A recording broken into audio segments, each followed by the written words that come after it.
Emilia, thank you so much for joining me today on the Adaptive Men podcast. I connected with you through is it your fiance now? Are you engaged yet? Not yet. Not with yet. Alan? Yeah, he's my partner and my man's for sure. Yeah. Oh man, it's through Next Level University. You are part of Evolve Coaching. And I love that you and Alan are doing the Conscious Couples podcast. Conscious Couples podcast. He and I own that business together.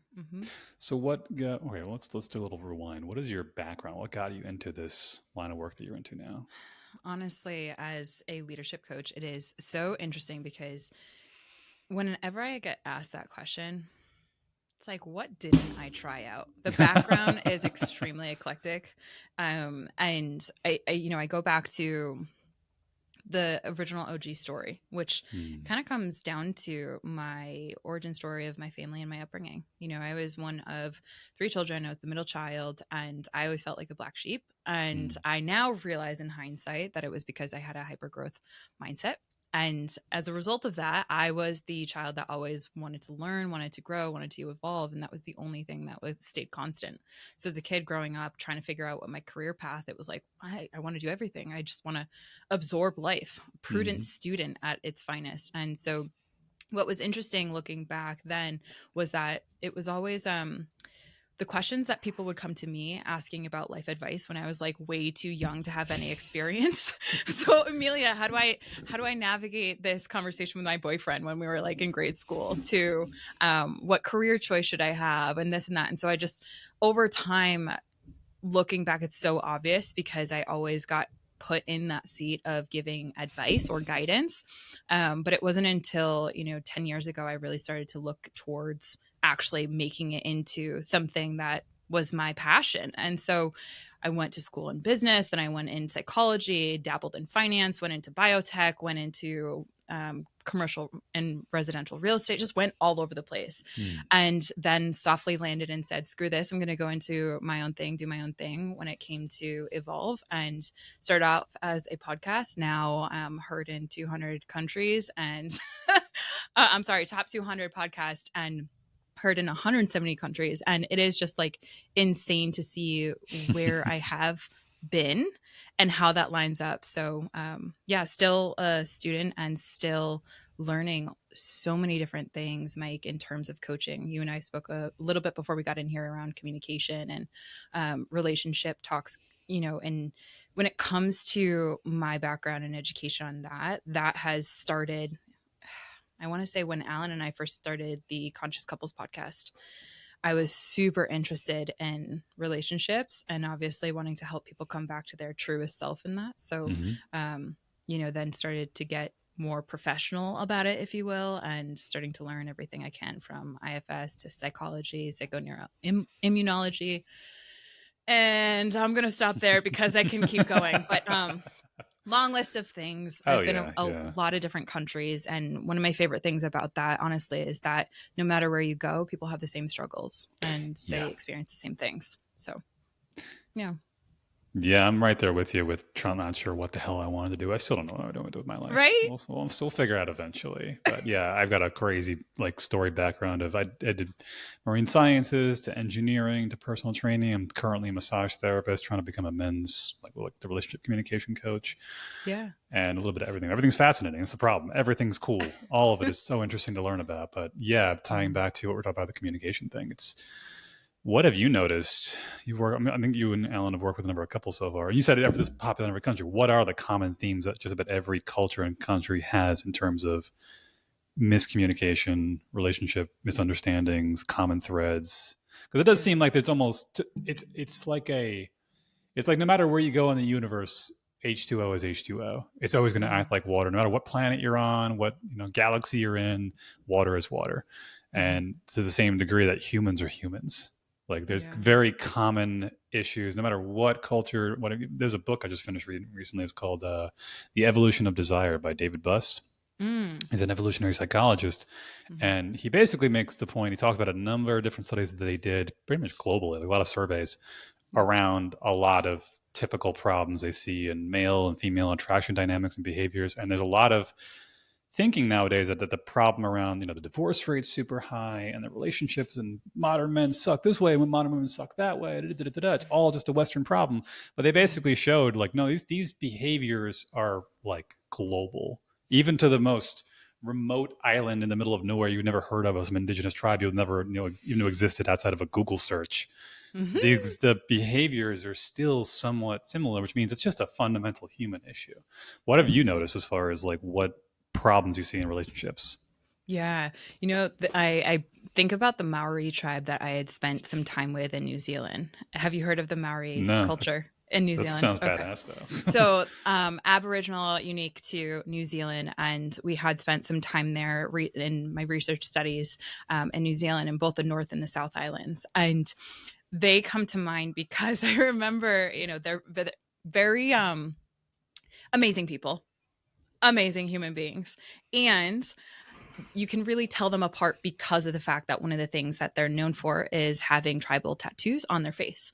And so one of the things that I, as a student coming in, was really curious about was the relationship dynamics between the men and the women and how those showed up. And so reflecting back on it now, some of the big things, whether it be the Maori tribe that I was spending time with, or if I were to go jump over into spending time in China or time in Switzerland, gender roles. That's one thing that always comes down to, no matter what culture, there's always a quote unquote predisposition in the gender roles. And it's not necessarily that becomes the problem, but it's more so how it is being interpreted in a family system of, if I'm a female in this culture, I should do this, right? I should cook, I should clean. And these are some of the typical things, but it's not just necessarily that's the issue. It's how do we respond to that?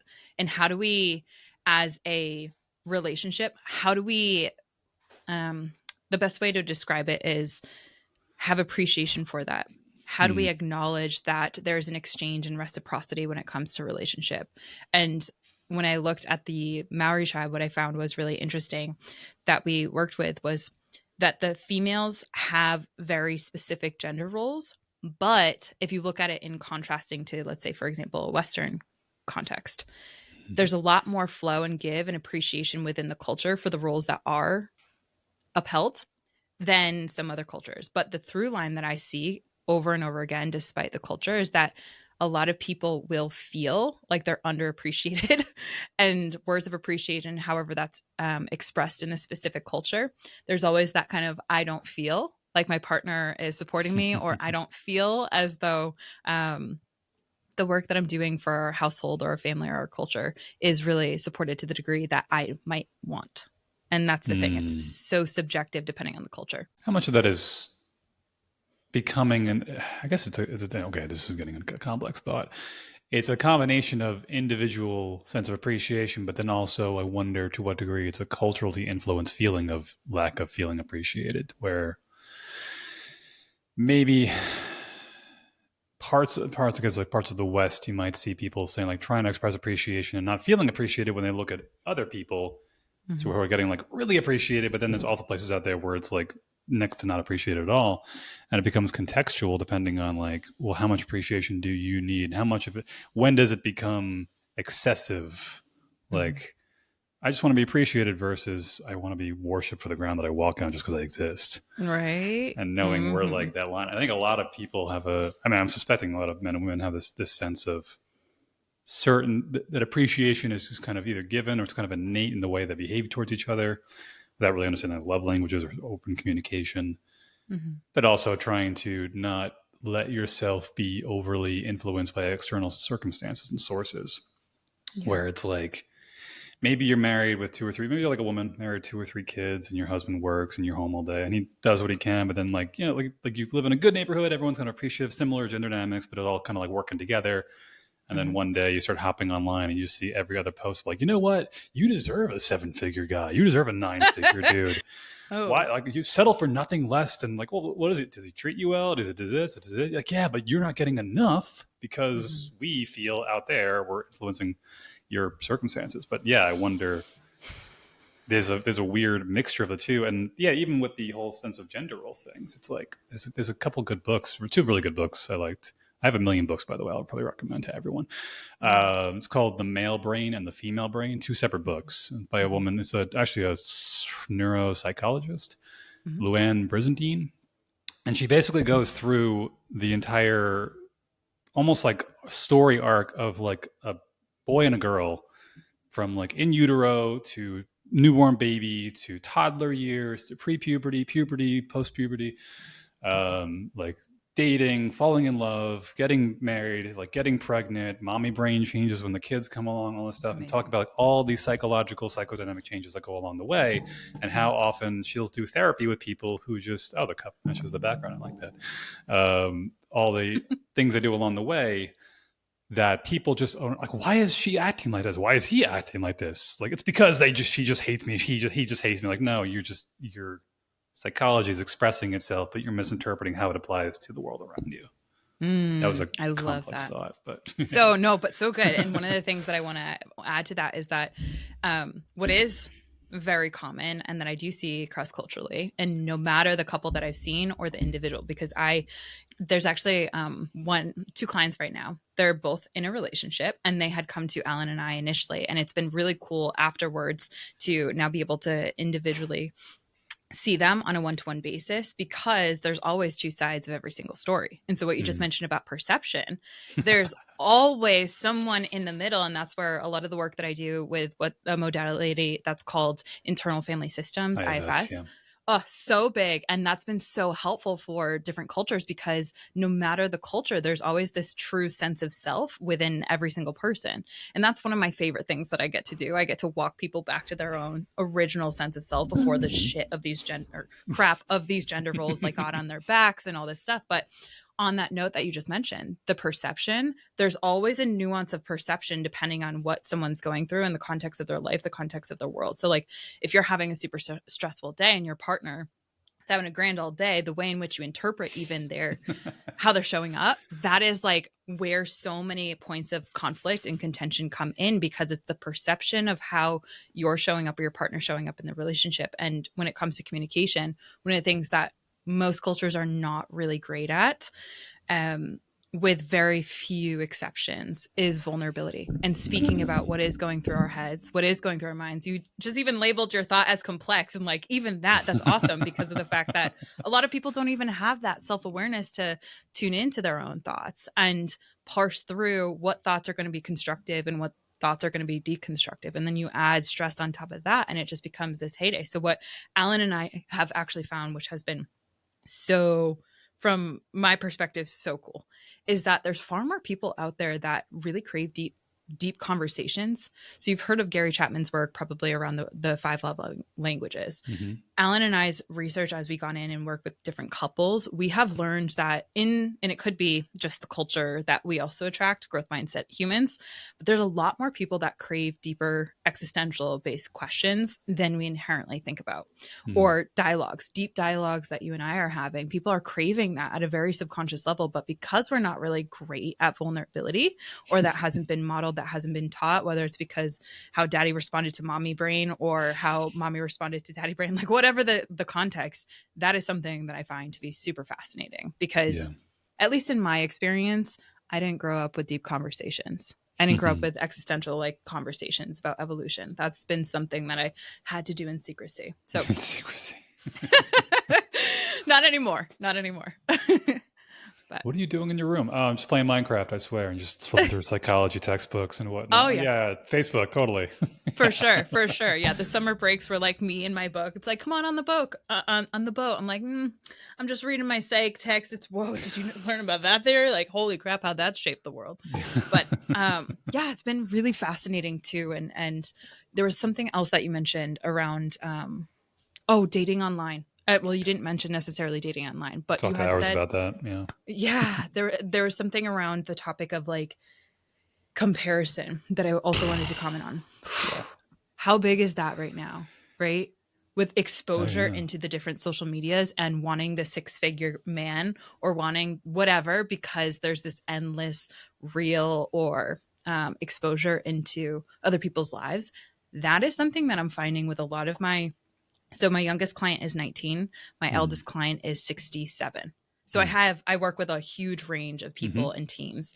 And what has been fascinating, just to share with you on this note, is that this pervasive feeling like there's always something better, that's affecting us relationally. Open window policy, I think it's referred to, or backdoor policy, something like that. Back window. I don't know, something with a window. I've heard of the open window policy. Yeah. Yeah. And it's tough because once the scariest day is when you when you wake up and realize you're not alone in your own body. That to me was like freaked me the fuck out when I realized like, oh shit, how long have I been like, first off, who else is in here piloting what I thought I was in charge of, only to find out I've been being puppeteered by my emotions for fucking years. And it's like, it's kind of spooky because it kind of makes you think like, I thought I was good. Who else is in here with me? But you realize it's just, I have come to collectively refer to it as like your inner caveman. It's like you're just your caveman software running its code. Yeah. And I'm trying to do more to get these ideas and analogies going more towards like a computer, like more modern day sense of like how we are almost like walking, talking large language models. Like we kind of have to be trained on data from an early age. And then when you put in an input of like, what does this do? It's only going to reference the data that's got so far up to this point in your life. So if you have no experience with things, you're only going to make inferences based on what you know. But and a lot of that is also like pre-programmed caveman software. So part of that thing is that what you said a second ago was talking about how like, well, what if there's something better out there? That's just your caveman going like, yeah, I have to be on the lookout, especially as a man, just constantly on the lookout for opportunities to spread my seed, essentially. While simultaneously, women will be then competing in the opposite direction, looking for the highest quality man with which to try to, because if you're going to get pregnant for 9 months and have a kid for a needy kid for 10, 15, 20 plus years, it makes sense that you're going to want to do these things. But then trying to put healthy boundaries on these parts of ourselves while creating an environment in a relationship that cultivates and encourages this behavior to flourish and flock. Like I know with you and Alan, I remember I interviewed him like 6 months ago, and he mentioned you love spontaneity. You love just like num num num num num num. Just eat it up. It's so delicious. Yeah, but it's excitement. It's totally new. It's exciting. It's all that stuff. But that was something you came to the conclusion once you learned yourself well enough to work within the context of a healthy relationship with that. I think there's also something within there with like healthy. So like a big one is like sexual dynamics. It's a big one. I think a lot of guys don't understand. A lot of couples don't understand how it's like. Well, in the beginning, we couldn't keep our hands off each other. It was amazing, and then after like a year or two, it just kind of just wore off, and then it was boring. Then now we hate each other when we're cheating on each other. What the hell happened? And not realizing that there's like that caveman software running. Well, it's like, well, eroticism and sexuality tends to run on a bit more novelty. You've heard of the Coolidge effect? This one has me always dying laughing. But I think there's a clever way of utilizing this in the context of a relationship in a healthy way, like respecting your caveman and using it. The Coolidge effect. It's based off of Calvin Coolidge. I think it was one of our previous presidents. And him and his wife were on a walk through a farm somewhere. It was some kind of like presidential, visitation and checking out the farm. And they walked past a hen house and there's a rooster in there. And the wife walked past and she sees the rooster copulating with one of the hens. And she goes like, what's going on with the rooster? Like, oh, the rooster's copulating with the hens. And she's like, oh, does it do it with the hen every day? And he's like, yeah, the person worked like, yeah, it's like every single day. And she's like, can you tell my husband that? And then she just kind of walks away. So then later on, President Coolidge walks by and the farmhand is like, oh, your wife wanted me to mention about the rooster. Like, what about it? It's like, oh, the rooster is copulating with the hen every single day. And he's like, is it with the same hen every single time? He's like, no, a different hen every time. Like, tell her that.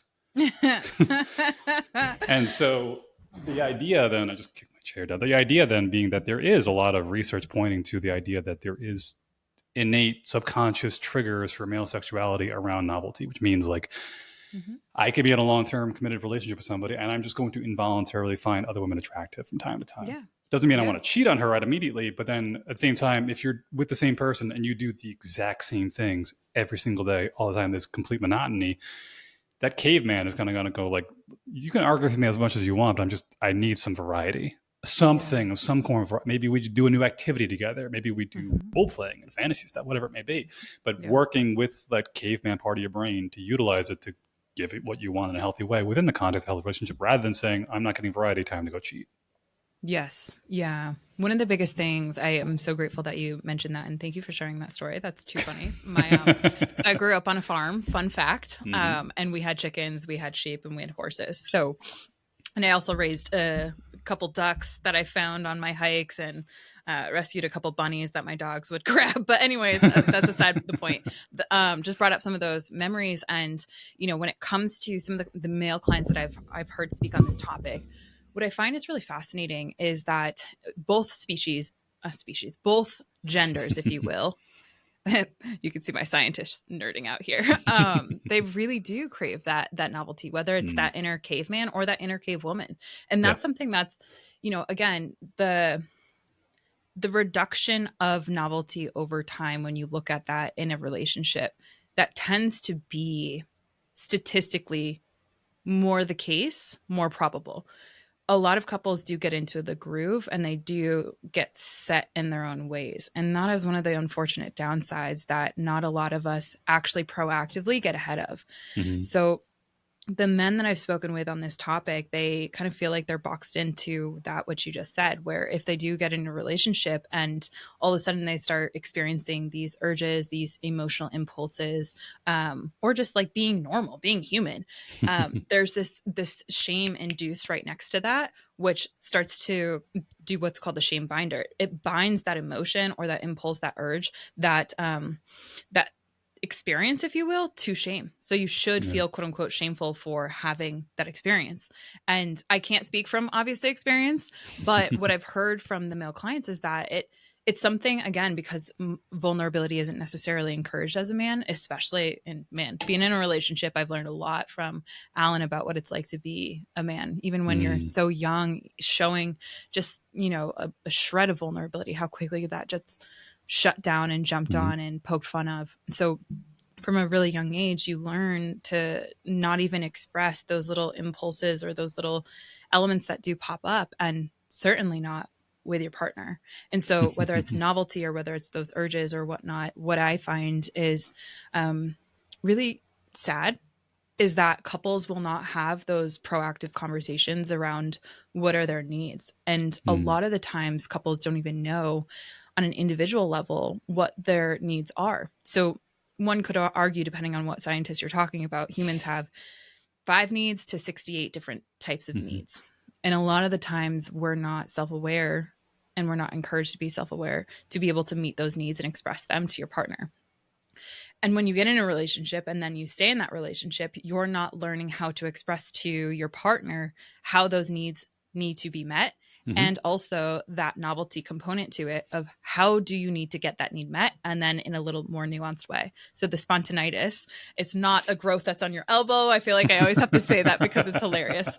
But spontaneous is the word that I have come to the realization of, knowing myself. I need that novelty. Like that's a novelty for my cave woman. Whether it be in any arena, but for me, it's far more on that adventure standpoint. And being able to express that to Alan proactively and set up systems within our relationship so that that's always in the Hmm. system of our life, Hmm. that is getting ahead of the curve of decline and decay when it comes to when there are new experiences, impulses, urges, etc. We have been able to open up a space from a system standpoint and create that ground that we can actually be vulnerable with one another and share what our unique experience is without that shame.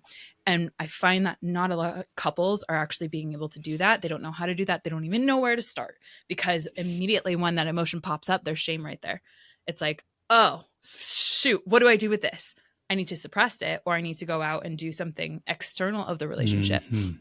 and not be mindful of how that might impact the 10 years from now. So Yeah. that, I mean, that when you just mentioned the inner caveman, there's so many things that we can go on that, because to kind of round this out, some of the male clients that I do speak with, they have those needs and they don't know how to express those needs, or Hmm. they're very terrified to express those needs out of poking an insecurity Hmm. that happens to be swept underneath the surface of their male or female counterpart. So that has been really interesting to see over the last couple of years, just how couples have tried to navigate that. And more often than not, couples actually do go towards the decline of conversations where they just try to avoid it, right? The avoidance tendency is so big. So fascinating.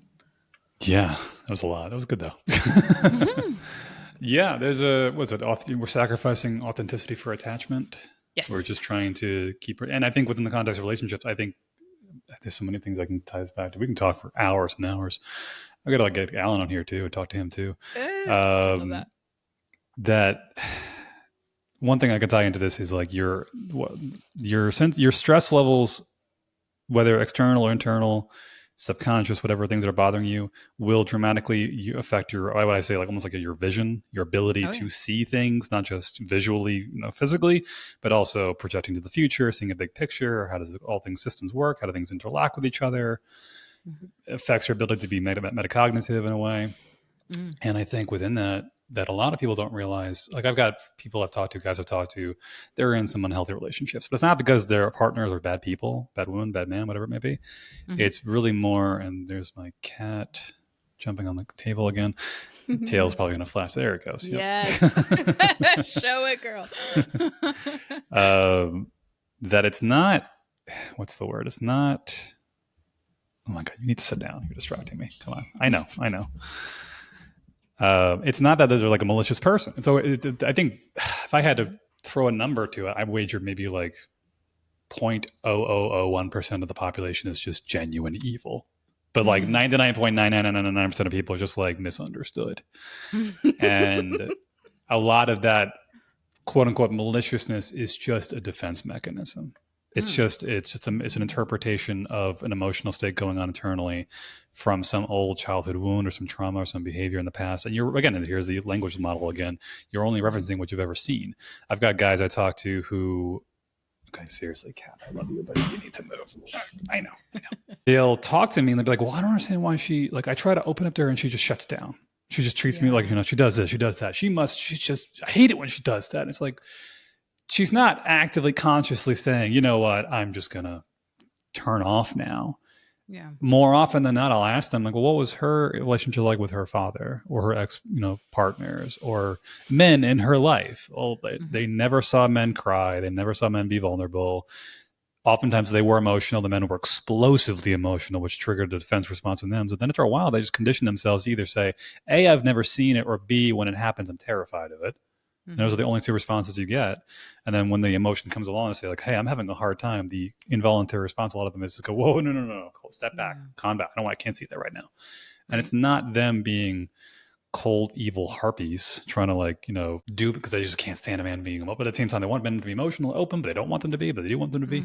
Not sure what they want, or they never experienced it before. But again, it comes back to this idea of two things. One, if you have no data in your language model to like look back into your hippocampus, into your memories and all that stuff to figure out where it came, like what to compare it to, it's going to be a new experience, which tends to naturally trigger anxiety and uncertainty and a little bit of a fear response. And having the capacity to say, this is going to be messy. This is going to be clunky. This is going to be weird. But this is kind of the benefit of things like long-term committed relationships is like, we're going to take our inner bruised, angry children and throw them into a cage match together for a while until they wear themselves out and then they learn how to play nice. But if you don't keep a lid on that cage, they're just going to run for the hills.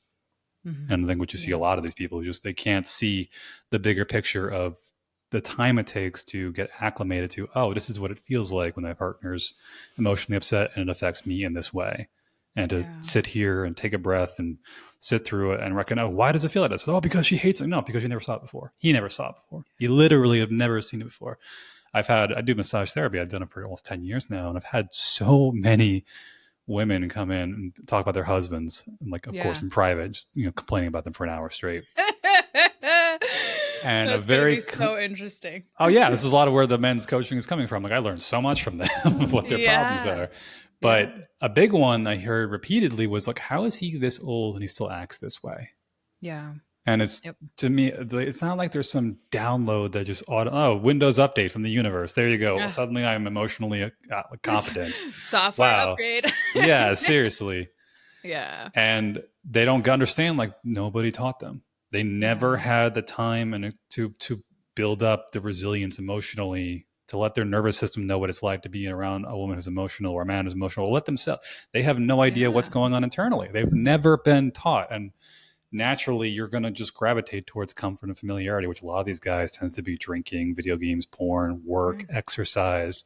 Yeah. Hey, can we sit down and talk? Oh, suddenly I got to go work on my taxes. Look at that. Wow. Right. What's convenient timing that was. Like, it's, oh my God, I got to take the garbage out. I'm actually going to go for a walk right now. And it's just like, or one even from my own father, and I'm sure he wouldn't mind me saying this, but if so, we can have a conversation about it. Oh, make sure that you're blowing the leaves off of the front lawn while the wind's blowing at you. Right. Just before a party. Yeah, that is one that for sure.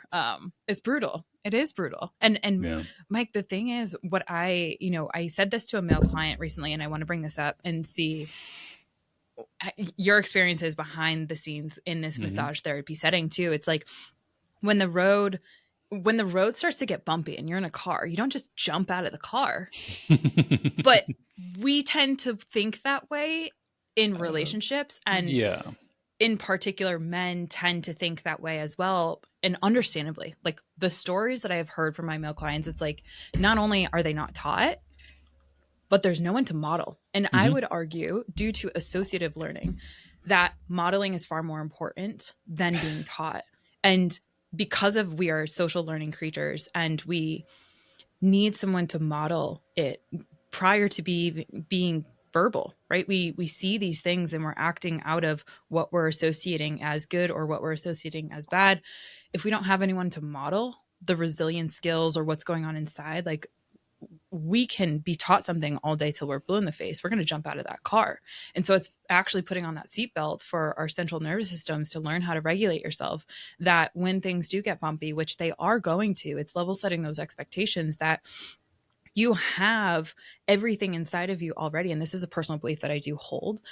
You do have everything inside of you already to be able to navigate through the bumps. However, no one ever taught you that, and no one modeled that within themselves. And so it's the seatbelt we all have. We just might not have access to it because no one taught us or no one ever modeled that for us. So when you said that, it's just like, yeah, that tends to be something that I see again and again and again. And a lot of the men that get vulnerable behind the scenes with me, they say, Emilia, I have no idea what my needs even are. I don't even know how to navigate conflict. Like, where do you even begin?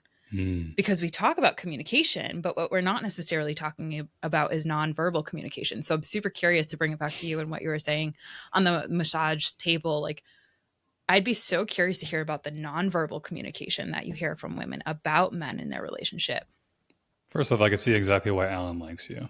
I can see like the connection to associative learning and this and that. Yeah, I can see why you two get along really well. The women and what they see as nonverbal. I think a lot of the times women don't understand that they may feel like I had this funny thought today. It kind of ties back into it. I don't know if Windows even does this anymore, but maybe it does. Maybe Apple does it, like the rollback, the system rollback. Are you familiar with that? Yeah. Yep. That essentially, comparing it to human psychology, that's exactly what's happening when you get stressed out. When your nervous system goes into a heightened state, you're going like you're emotionally and like age-wise regressing briefly.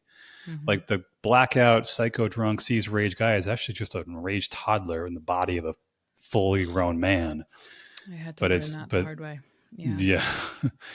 And in that regard, I think a lot of women don't realize like it's tough to communicate with him because you don't realize that they just can't understand you. It's literally, well, how can you not understand me? It's like, it's not the words. It partly is the words. But even then, it's like when you say, hey, there's a, it was like a Dave Chappelle joke talking about this. And it's just like that feeling you get when you're like, and his wife was like, we need to talk. And he's like, fuck, damn it. Like, God, why? I don't, you can tell it's like, here we go again, back into this stupid arena of like, where you're a verbal jujitsu master and I'm just barely learning to tie my shoes right now in terms of what you're conveying to me emotionally and verbally, and you can talk faster than me, you can put sentences together faster than I can, and then the guy just goes like, there's an involuntary shutdown that happens. For sure. And we see that all the time too. Like when we have two couples or a couple coming on relationship talks coach, we'll see one man who's like this on the camera and the female's right here. So he's literally shutting down immediately. So I'm right there with you. Yeah. And the way it's like are you familiar with polyvagal theory? I'm sure you trained in it. Yeah. That realizing you're going to like a dorsal vagal, like a dissociative response and a shutdown. And it's tough because I think this weird, not weird. It's actually, it's like a, what's the word? This is where adaptive men comes from. Like it's a maladaptation. Maladaptation of human interactions and dynamics is that the more, it's like you have a man who's in a relationship, it's like, well, we don't have sex anymore. We haven't been sexual in a long time. Well, she tries, like, why not? Because she's going into a more like unintentional maternal instinct. Why? Because you're shutting down when she goes to communicate with you about problems she has. And your shutdown causes a bit of like an emotional and psychological regression, which causes your behavior to act a little bit more boyish and childish, which is where you hear women all the time talking about like, oh, I didn't realize I still had a child already in the household in the form of my husband or my partner. And on some level, it's like there is an involuntary, accidental push towards that regression because he doesn't have the emotional tolerance and capacity to stay present consciously in the conversation that needs to be had. That causes him to regress, which involuntarily triggers maternal response in her going like, well, I'm not going to like sleep with my son. Like, what the fuck? Like, I'm not like I'm Oedipus or something. Like, it has to be, there is this weird back and forth that goes on there that she has an heightened emotional response, causes him to go into a shut. That's like the anxious avoidant dance. And it goes into that back and forth dance, and he involuntarily gets pushed into this regressive state that women make the mistake. Men too. Men have done this. Like, people make the mistake of thinking it's voluntary. It's like they're ignoring me on purpose. It's like, no, they literally are. Like, people don't respect how powerful your subconscious is, how powerful your caveman is, how like anybody's ever been blackout drunk or seen somebody who's blackout drunk and then afterwards just goes like, I don't remember what happened, but I did a lot of things, which means somebody was behind the wheel of my body while I wasn't here. Which means there's something in there that can take over when it happens. I was listening to like a clip from a podcast. It's a Dr. John Deloney podcast. And if you're familiar with him. I'm not. No. I love when people bring new names to me. He's a psychologist or therapist, counselor type guy. And he does a whole thing. He does like a talk show. People call him questions and whatnot. And it was a very quick clip. And this guy was like, you could see he was like a grown man, but he was like really emotionally distraught because he cheated on his wife. But he was like, I'm trying so hard to not be that person, but like, I don't even remember it happening. Like, I don't even remember like me getting sexually involved with this woman. And he was like fighting back tears the whole time. And I remember thinking, it was so brand new. There was no comments, but I actually immediately commented, like, I'm sure the first response people are going to say is like, well, if you loved her, you wouldn't cheat. It's a very, very simple way of putting it. It's just like, well, it sounds like he is just in a constant battle with some form of like demons in the back of his head that he has no idea who they are, what they are, where they came from, how powerful they are. And when it puts him into this unconscious autopilot, that he goes and does something incredibly stupid, and then he wakes up afterwards, that it happens. And I think the same thing with the women in the relationships. Like, you don't realize that maybe emotionally speaking, your husband or your partner is just like financially, like this guy works like a lot of those guys on Wall Street. It's a big one. Guys who are like tech bros, a lot of, finance guys who just have like, they are like grand masters in the markets, but goddamn, they cannot hold more than 10 seconds in a conversation with their wife. And it's how competence doesn't translate properly across different fields of life.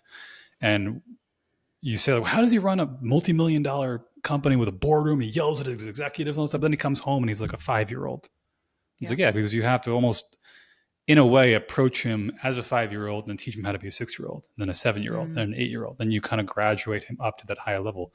And how a lot of these guys have gone through life managing to avoid all that. Because how often we see people who are trying to fill their buckets with other buckets. It's like, maybe if I just keep increasing the financial bucket, it'll get rid of this emotional pain in the back of my head bucket.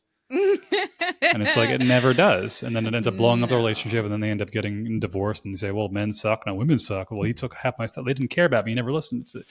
Well, what's really going on? Like, your cave people are not talking, and you didn't create a healthy environment. Like you said before, I love this, what you said with you and Alan, how you've sat down and created an environment which kind of like works to both of your cave people. You're aware of yourself and you know what you're doing. I had a picture I drew before. I had like a whiteboard over here off to the side. And to me, I think there's like 5 relationships within every relationship. And if you look at it, it's like 1, 2, 3, 4. Yeah. 5 relationships essentially from each adult person. There's like adult you and adult them, adult you and child them, adult you and child you, like your interaction with your own inner child.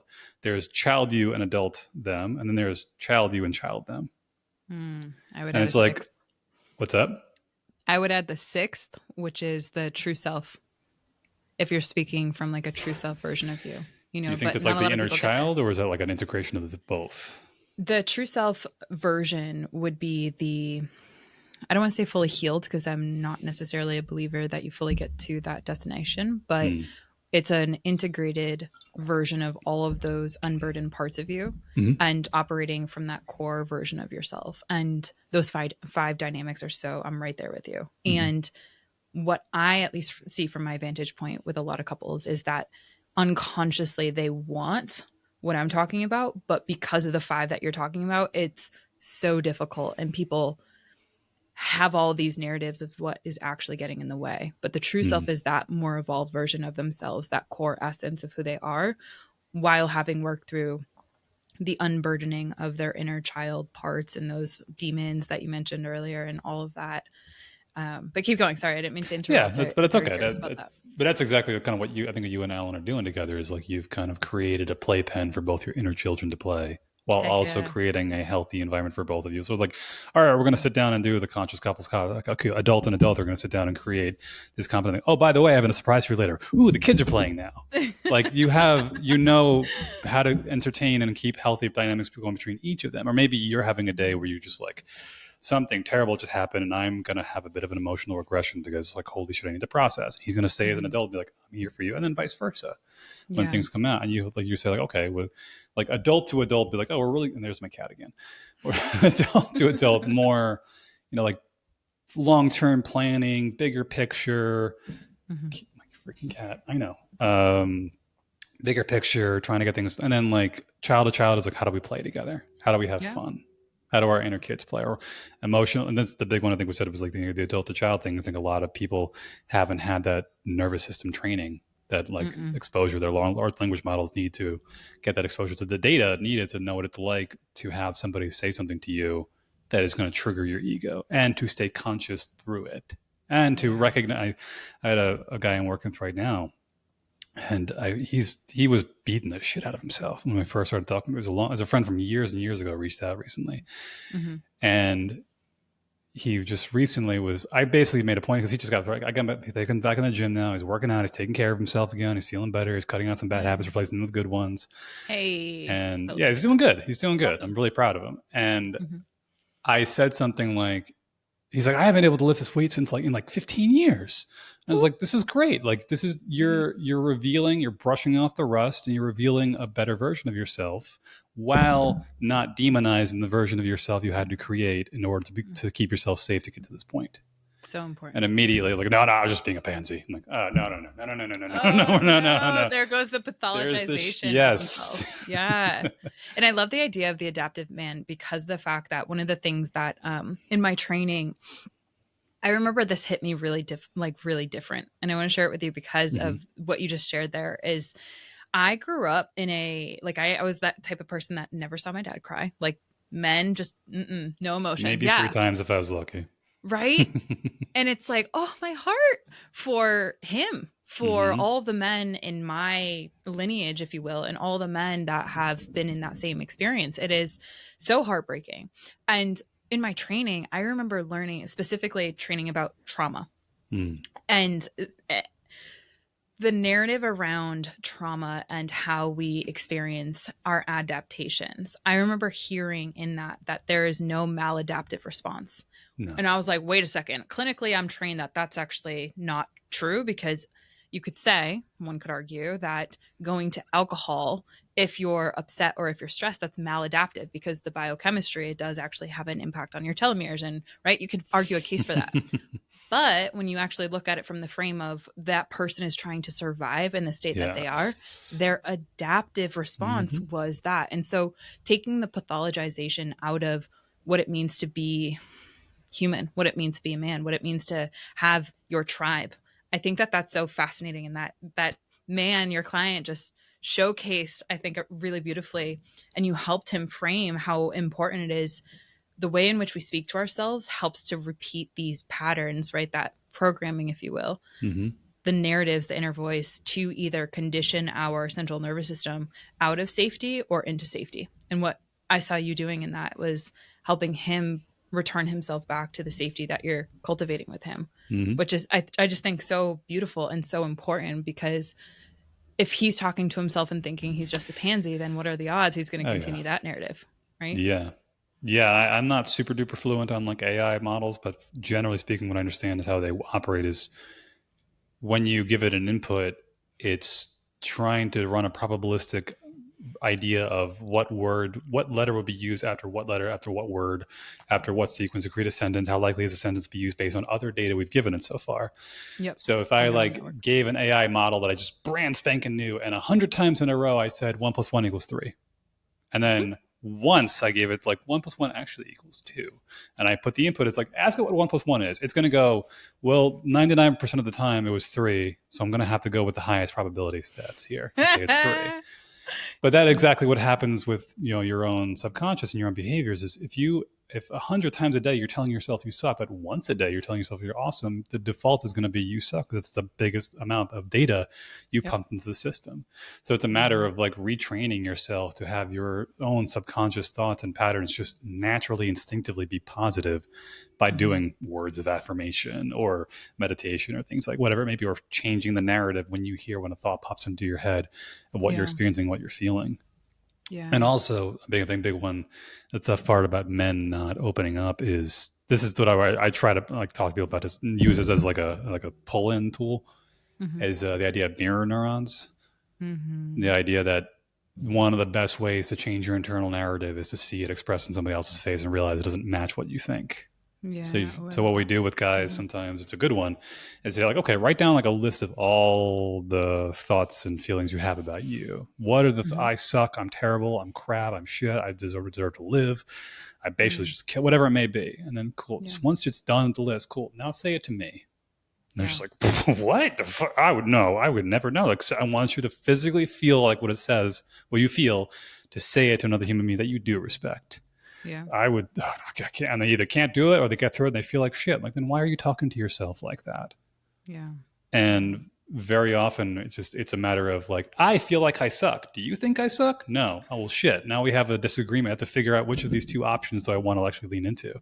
Yeah. And if I surround myself with a whole bunch of people that all think I don't suck, and I'm the only person that sucks, there's that AI model again. It's like, well, I've got 10 instances of doesn't suck and 1 instance of suck. I'm going to probably have to lean towards the higher probability one with enough time. And this is what surrounding yourself with good people, especially with men, being open and vulnerable and trying to get into like a men's group or a men's league or some kind of space where you have men that are like not going to judge you for just being human. Facts. It's a big one. And modeling that too. A lot of the men that I work with, they shout from the rooftops how important their men's groups are. And if they don't have a men's group, we make sure to find them one that fits within their values, their aspirations, and their most empowering beliefs, not their most limiting core beliefs. And because of that, it creates that environment where you do have some learning and you do have some modeling and you do have some teaching. And, what you just spoke about, it's been really interesting in my experiences with working with men that they don't necessarily identify that they have an inner critic.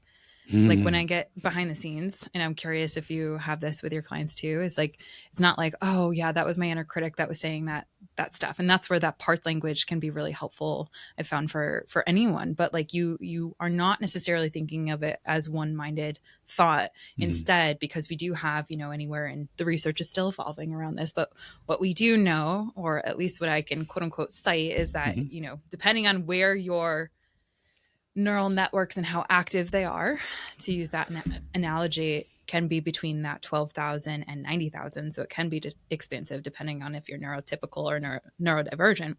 And the repeat thoughts, around 95% of thoughts are actually repeat. And I believe it's 75% are negative. And so that inner critic is the one that's like got the microphone and saying like all those things. And when I get behind the scenes, like, I don't hear people, especially men, saying, oh yeah, that's my inner critic. He's got the microphone and I haven't really let him step off the gas pedal. He's the one that's driving my life. Shifting that and even just naming that for men, I've found like it's been life-giving for men to actually recognize that they don't have to have that part driving their life and taking the full microphone. And My goodness. My goodness. Just that alone. I remember, I don't know if Alan had shared the story with you or whatnot, but I remember as a partner hearing a little bit earlier, you had mentioned like, how can a man be so successful over here, but then behind the scenes be a 5-year-old? Now, I'm not saying that was him at all in any He means. disclosed a lot of his story openly on my podcast. So yeah. Oh, okay. Good. Yeah. And well, one of the things that was really interesting when he and I were probably 2 years in, I remember saying to him, babe, I love you so much.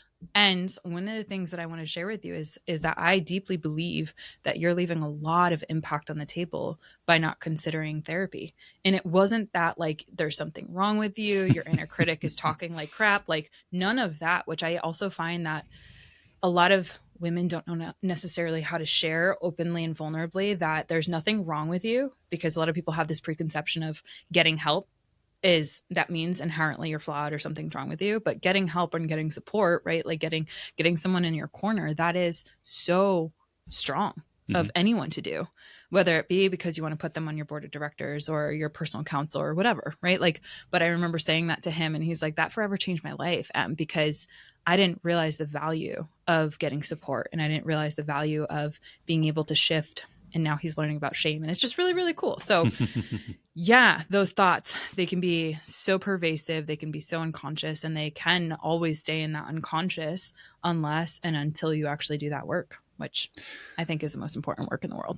Yeah. And shout out to good therapists and coaches that can work with men. I'm actually currently finishing up a program right now with a guy named Connor Beaton. He runs a company called Man Talks. Nice. It's basically men's coaching, a lot of shadow work, attachment work, things like that, trauma work. He's been doing it for like 10 years. Yeah. And it's amazing how I was in and out of therapy for like years myself, just on and off different things. And it always kind of scratched the surface. And then when I really got into like deeper into men's work and the relationship work and all this communication stuff and learning about psychology and biology and neurology and all that fun stuff, I did one of his programs, and it was a 12-week like intensive 10-man group where basically all 10 of us were just like, oh, we got to just pull back the curtain on everything. Ooh. Oh, shit. Oh, that must have been so scary. But you mentioned like modeling a second ago, and I think I was not like I'm bragging, but like I was the last guy to like present, but I was the first guy to start crying in the group on behalf of other guys' stories as well as my own story pretty much quickly. Like I kind of walked in going like, I know you're going to make me fucking cry. I'm not even going to try to fight it. I'm not going to win this fight. Not to mention it's actually beneficial for me. Might as well just go right for it. Just lock and load and just take the shot. I don't give a shit anymore. Hell yeah. Celebrating you for that. That's so big. But how it was, it's a very different modality when you work with guys in particular, men in particular, that like their ability to create stories, put up defensiveness, put up a wall, their emotional arousal response can be a lot more intense than most people can actually handle. And they have there's a fear innately. I think a lot of guys are like, you're not gonna be able to handle me. If I let this run loose completely, are you gonna judge me? Are you gonna leave me? Are you gonna be able to handle me? Why not? Because my mom couldn't, my dad couldn't. Right. You see this a lot with like the boys of single mothers. And God, I hope she doesn't watch this podcast. Maybe she will. I had a friend of mine, patient of mine, client of mine for a long time. I remember she would like bring her son sometimes. And there were times when, and she's actually funny. I had it for years, and she actually gave me this as a candle, as a gift. I don't know if you could see it. It was reversed. It literally says, thank you for being my unpaid therapist, because I did a lot of therapy with her essentially while also working with her. But she would bring her son a number of times. He was like 6, 7 years old, and you could see he's just got a ball of energy. And she would just want like an hour to just chill the hell out, because she was on a lot of stress. She had other kids. She has a husband, a lot of stress in her life. And the repeated message was like, you're going to just like sit down and be quiet like a good boy. That's what good boys do. They sit down and they be quiet. No. And what we're teaching a lot of these men is like that intensity that you have, that curiosity that you want to run around. Like, and she's like, when he's at the bus stop, all the girls just standing there and the boys are just running around like psychos. And it's like, that's exactly what little boys do. Yes. But we've got this culture now where a lot of men internalize that message, and they don't realize that sometimes they'll go to a therapist and be like, well, how does that make you feel? I don't know what I'm feeling. Well, tell me about the story. Oh, I'll concoct with you in a new story to get around the story I actually need to talk about. It's going to make me cry in front of you because I don't want to, because I'm afraid because you're going to judge me like my mom did. 1,000%. Yeah. The layers of ego are exponential. I had one client where when we first started to get into some of that deeper work, I had like 8 protectors that I had to work with. and gain trust that they weren't going to be judged by me in order to even get to the root of who they were and their inner child. And I share that because it is so, I hope that illuminates how much there is a need for this podcast in the world and how much there is a need for this work that you're doing. And Thank you. This conversation, truly, because, when we start to look at the stats around mental health in men, it breaks my heart, and it makes me just want to, in any capacity, help more men get that support that they need and get that modeling that you even allowed her to bring her son in and get from you. So it's awesome. Yeah. We talked pretty, like we talked like that's probably the best way to approach your son, but I also understand you're stressed out. And she's like, I don't want to, but I just have to. But you can kind of, she'll figure it out sooner or later. She knows it too.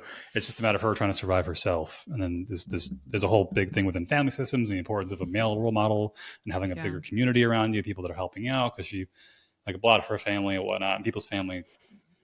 Part of the move that I did recently was a matter of being around like-minded people who are around my age, who are also starting families, who are going to have a community network of support to work with.